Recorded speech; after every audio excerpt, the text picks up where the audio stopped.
اب 4 درہم بولی لگتی ہے، حضرت علی کا ارادہ بن جاتا ہے چلو بیچ دیتا ہوں. اتنے میں سید الاسخیاء ہیں پیکر شرم و حیا حضرت عثمان غنی رضی اللہ تعالیٰ عنہ کا وہاں سے گزر ہوتا ہے. آپ دیکھتے ہیں کہ علی شیر خدا وہ اپنی زرہ بیچ رہا ہے. کہا علی آپ زرہ بیچ رہے ہیں، کتنی بولی لگی ہے؟ 4 درہم.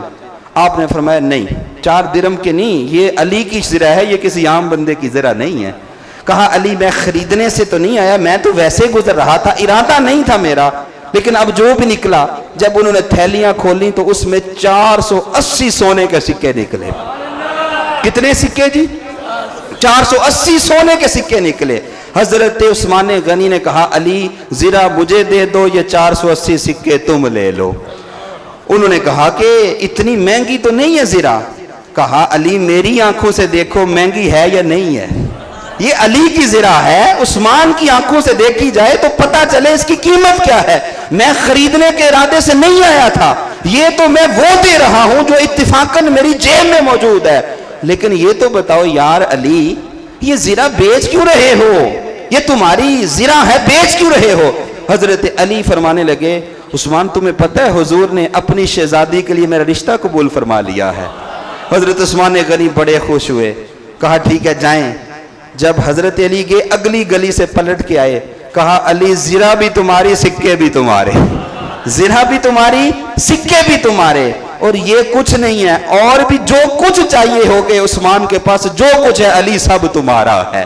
یہاں ایک بات تو ان لوگوں کے لیے جو ان اصحاب کے درمیان معاذ اللہ نفرتیں پھیلانے کی کوشش کرتے ہیں اور جھوٹی باتیں کرتے ہیں، میں انہیں بتانا چاہتا ہوں سیدہ زہرا جن کا نام لے لے کر وہ بڑی بڑی چھلانگیں لگاتے ہیں، ان کا حق مہر جس کے مال سے ادا کیا گیا وہ مال عثمان غنی رضی اللہ تعالیٰ عنہ کا تھا. یہ جنت البقیع جہاں پہ مولا امام حسن مدفون ہے، جہاں پہ سیدہ عائشہ صدیقہ خود سیدہ فاطمہ زہرا رضی اللہ تعالیٰ عنہ کا مزار پرانوار ہے، اور جمیع اہل بیت جو کبار نام ہیں ان کا وہاں پہ مزار ہے.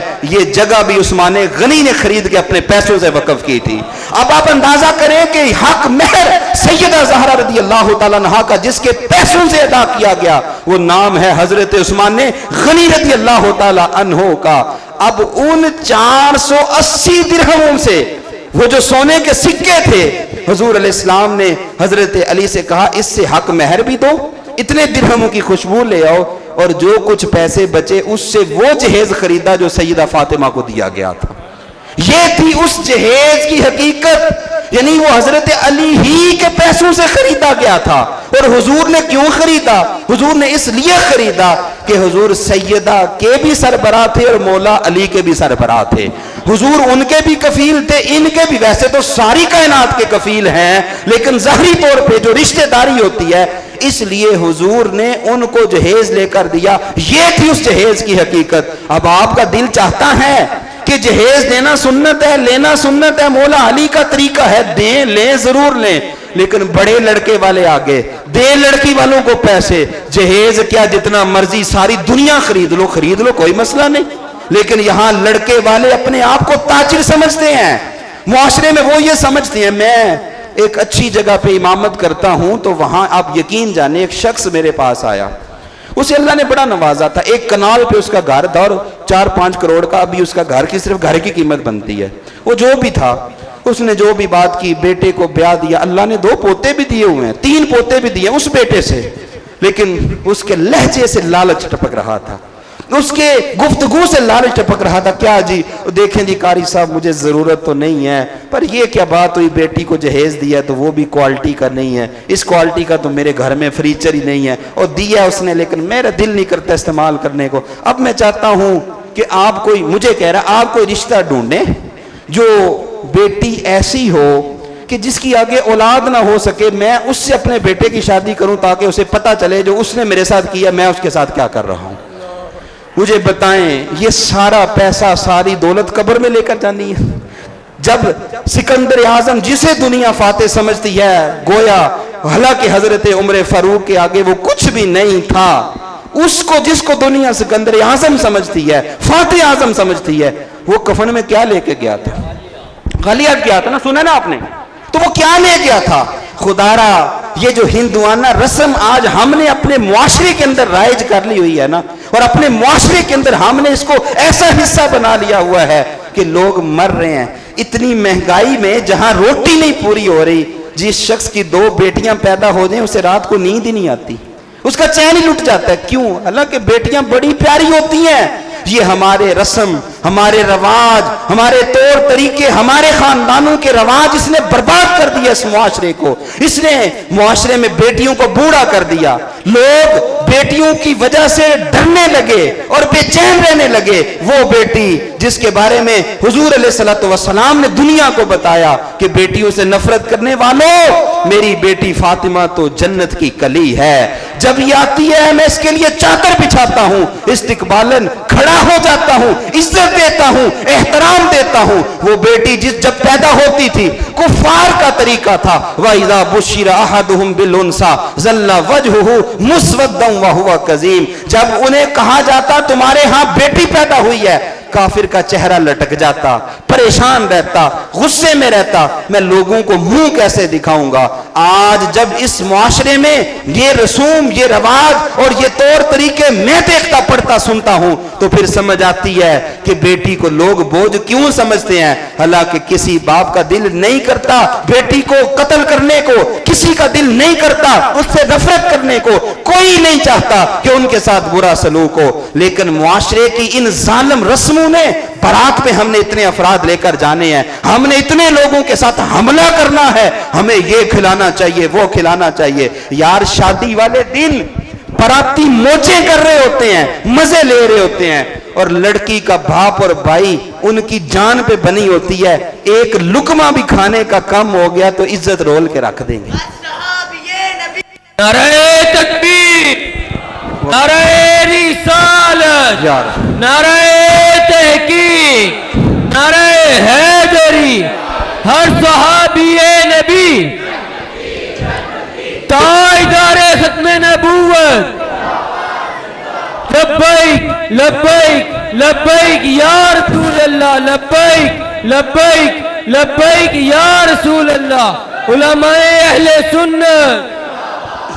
اچھا تو جہیز کی شرعی حیثیت یہ پھر سمجھ لیں، میں خلاصتاً بات عرض کر رہا ہوں کہ شرعاً اپنی بیٹی کو تحفہ دینا جائز ہے، کوئی حرج نہیں ہے، لیکن لڑکے والوں کا صراحتاً یا دلالتاً، اشارتاً، کنایتاً مطالبہ کرنا یہ جائز نہیں ہے۔ اور جب بیٹی کو بیاہ کے رخصت کر دیا، جہیز نہیں ملا یا تھوڑا ملا یا ہلکا ملا، تو سسرال والوں کا اس وجہ سے اس کو تانے دینا یہ بھی جائز نہیں ہے، حرام ہے اور جہنم میں لے جانے والا کام ہے۔ آپ یقین جانیں اگر آپ بھی اس کے اوپر تھوڑی ریسرچ کریں، پڑھیں آپ اس کو، تو آپ کی آنکھیں بھی آنسوں سے تر ہو جائیں گی۔ ایسے ایسے واقعات ہیں جہیز نہ ملنے کی وجہ سے۔ اب میں آپ کو ایک واقعہ سناتا ہوں، اور یہ سچا واقعہ ہے، جو کہ اس وقت ایک ہفت روزہ اخبار چھپتا تھا 2004 میں، اور اس کا نام تھا غزوہ، اسی لاہور سے۔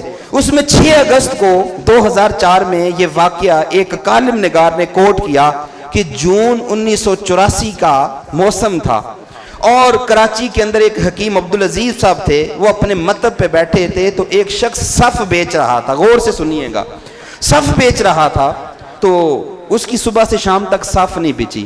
اس نے جاتے ہوئے کہا حکیم صاحب کو کہ میں صبح سے شام تک کام کر رہا ہوں، صف نہیں بکی، تو یہ 40 روپے کی صف ہے، خرید لیں، میرے پاس واپسی کا کرایہ بھی نہیں، روٹی کھانے کے لیے پیسے بھی نہیں۔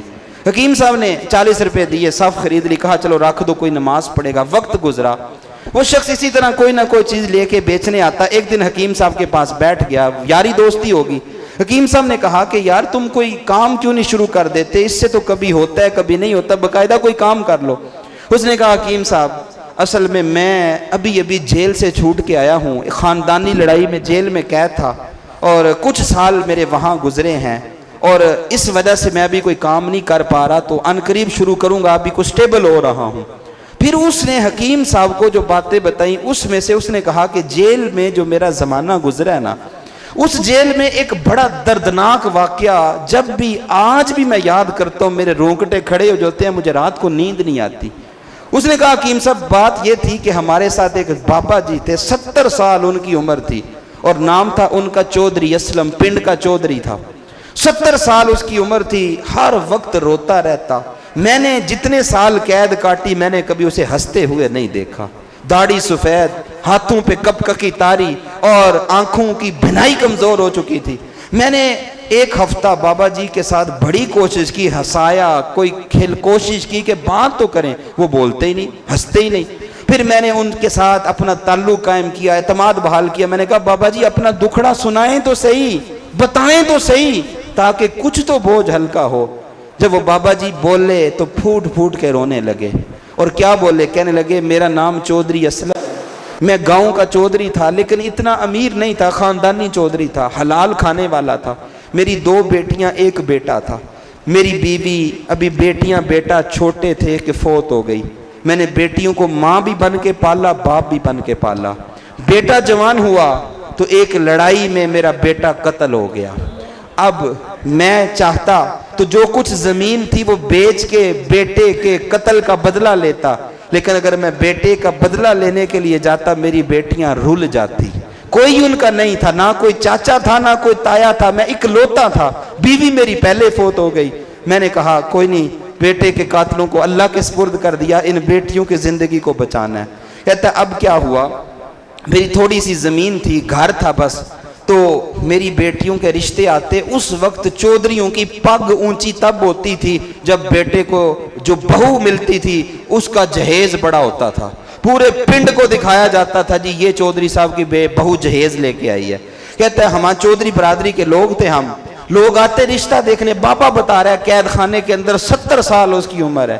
کہتے ہیں لوگ آتے رشتہ دیکھنے، میری بیٹیوں کا چہرہ دیکھ کے پسند کر لیتے، لیکن جب بعد میں پتہ چلتا کہ میں جہیز اس طرح کا نہیں دے سکتا جو چودھری دیتے ہیں تو رشتے کا جواب دے دیتے.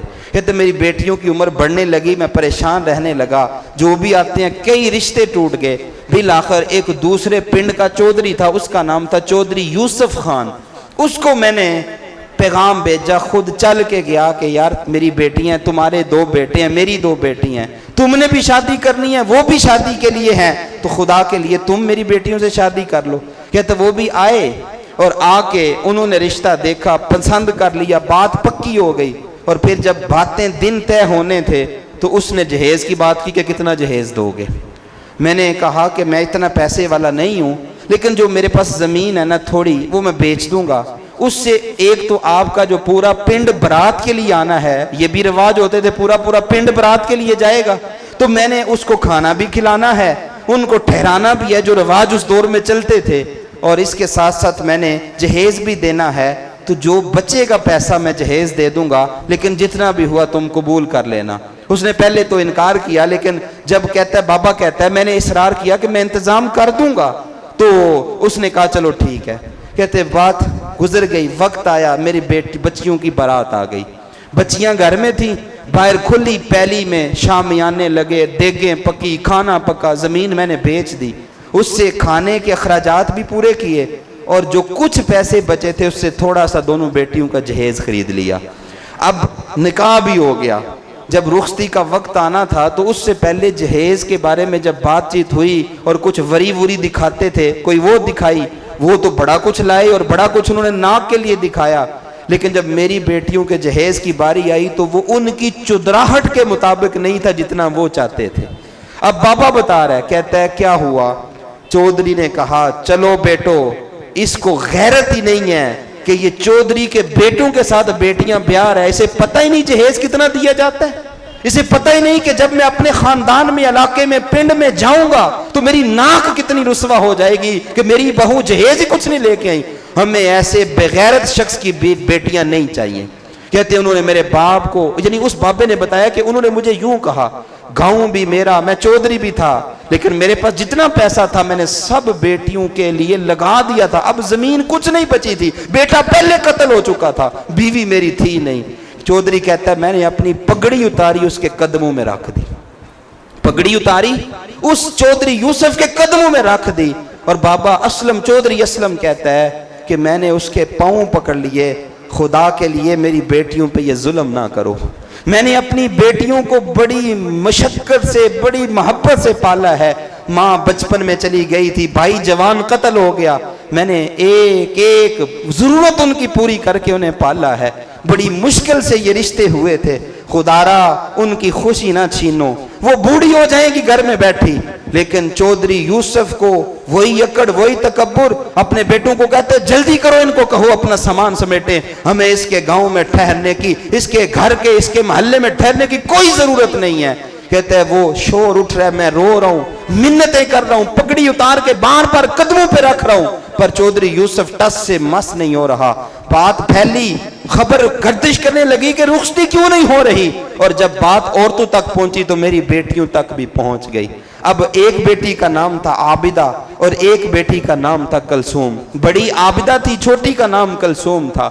کہتے جب یہ بات چلی اور پھر وہ یہ باتیں سننے لگیں اور وہ رونے لگی، کچھ کیفیت بدلی، مجھے کچھ عورتوں نے بچایا، اب میں باپ کبھی ادھر جاتا ہوں کبھی ادھر جاتا ہوں، غشی پڑنے لگی، بیٹی کو سنبھالا، پھر آیا چودھری کی منتیں، لیکن چودھری ٹس سے مس نہیں ہو رہا۔ کچھ لوگ ڈالے، یار تم میری سفارش کرو، لوگوں نے بھی کہا۔ چودھری کہتا ہے میں اس کی بیٹیاں لے کے اتنے جہیز کے ساتھ کیسے جاؤں، پورے خاندان میں میری ناک رول جائے گی، ہمارا خاندان بڑی عزت رکھتا ہے، بڑا نام ہے، ہمارے ہاں تو بیٹیاں پورے ٹرک بھر کے جہاز کے، اس کے ٹرک کے لے کے آتے ہیں جہیز کے، تو میں کیسے جاؤں گا۔ وہ نہیں مانا، وہ بڑی بیٹی عابدہ وہ غم پر بار بار برداشت نہیں کر پا رہی تھی، وہ جلدی سے بڑی اور خنجر اٹھا کے اپنے سینے میں مار لیا۔ اور میری بیٹی کہتی ہے چھوٹی بہن کو، بہنا اب جا کے جنت میں ماں کے ساتھ ملیں گے۔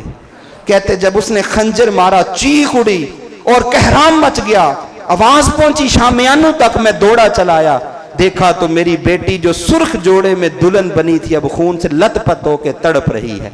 میں نے اس کو تھاما، آنکھوں سے آنسو بہنے لگے، ماں کی یاد بھی آنے لگی، بچپن کی شفقت اور اس کا وہ سارا کچھ آنکھوں کے سامنے آنے لگا، میں نے کس طرح اس بیٹی کو پالا تھا۔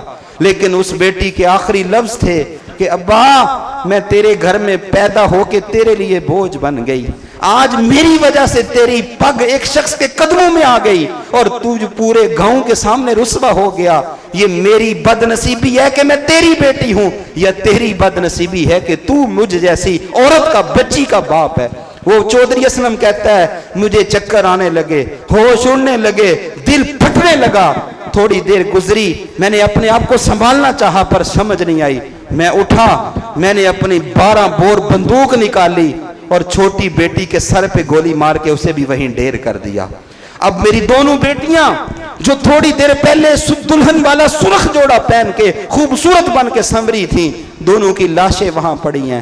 میں جلدی سے باہر نکلا اور دوڑتا ہوا اس شامیانے والی زمین میں چلا گیا، ایک گولی چودھری یوسف کے سر میں ماری اور دو گولیاں اس کے بیٹوں کے دل میں ماری، اور پھر کہا کہ تم نے میری بیٹیوں کا گھر اجاڑا ہے، میں تمہیں بھی زندہ نہیں رہنے دوں گا۔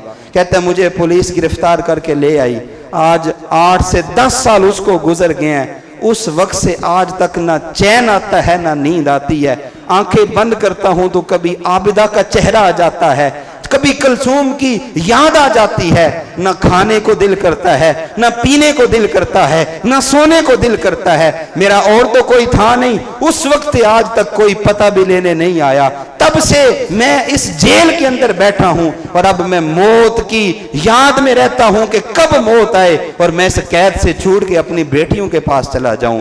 وہ حکیم صاحب کہتے ہیں جب اس نے یہ واقعہ مجھے سنایا، حکیم عبدالعزیز صاحب کراچی میں، کہتے جب اس نے یہ واقعہ مجھے سنایا کئی روز تک مجھے نیند نہ آئی، مجھے چین نہ آیا، تو میں نے پھر یہ عزم کیا کہ میں ایک تحریک کا آغاز کروں گا اور اس تحریک کا یہ نعرہ ہوگا خدارا ہندوؤں والی یہ رسم ختم کر دو ورنہ بیٹیاں ختم ہو جائیں گی، باپ ختم ہو جائیں گے۔ آج معاشرے میں جو کچھ ہو رہا ہے ہم سارے اس کے قصوروار ہیں، میری بیٹیاں ہیں، آپ کی بیٹیاں، ہم ڈرتے ہیں اس بات سے کہ اگر بیٹی کو نہ دیا تو ساری زندگی تانے مار مار کے جینے نہیں دیں گے۔ کیا انہیں خوف نہیں آتا؟ جو بیٹا تمہیں اللہ نے دیا ہے، اگر اللہ بھی تمہیں بیٹی دے دیتا تو بتاؤ کیا کر لیتے۔